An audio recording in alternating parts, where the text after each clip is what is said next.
একদিন বাদেই ঈদ, তবে টানা ছুটিতেও পর্যটকদের আগমন নেই বান্দরবানে। চিন্তার ভাঁজ পড়েছে পর্যটন সংশ্লিষ্টদের কপালে।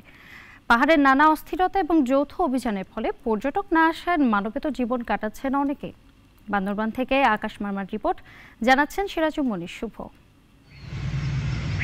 প্রাকৃতিক সৌন্দর্যের নৈসর্গে ভরা পার্বত্য জেলা বান্দরবান। পর্যটন মৌসুমে নীলাচল, নীলগিরি ও মেঘলা সহ ৭২টি পর্যটন কেন্দ্রতে থাকে উপচে পড়া ভিড়। বিভিন্ন স্থান থেকে আসেন পর্যটকরা, তবে এবার চিত্র ভিন্ন।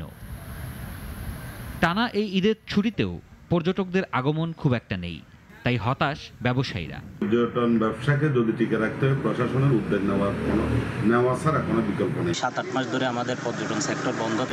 এই সেক্টরের সাথে জড়িত সবাই বেকার। আমরা খুবই মানবতার জীবন কাটাচ্ছি।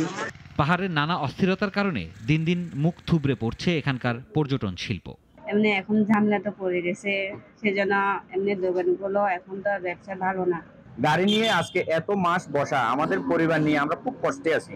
জেলাটিতে সন্ত্রাস নির্মূলে চলছে যৌথ বাহিনীর সাঁড়াশি অভিযান। টানা এই অভিযানের কারণেই এই পর্যটন খরা, অভিযোগ ব্যবসায়ীদের। অনাকাঙ্ক্ষিত কিছু ঘটনা ঘটেছে সেখানে অভিযান চলছে। আমরা সকলকে অনুরোধ করব, বাকি ৭০টি যে পর্যটন কেন্দ্র আছে সেখানে সবাই আসুক। সকলকে আমরা স্বাগত জানাতে চাই। নিরাপত্তার কোনো প্রকার ঘাটতি নেই। পাহাড়ের সন্ত্রাসীদের নির্মূল করে দ্রুত পর্যটন কেন্দ্র খুলে দেওয়ার দাবি সংশ্লিষ্টদের। সিরাজুল মনির শুভ, নাগরিক।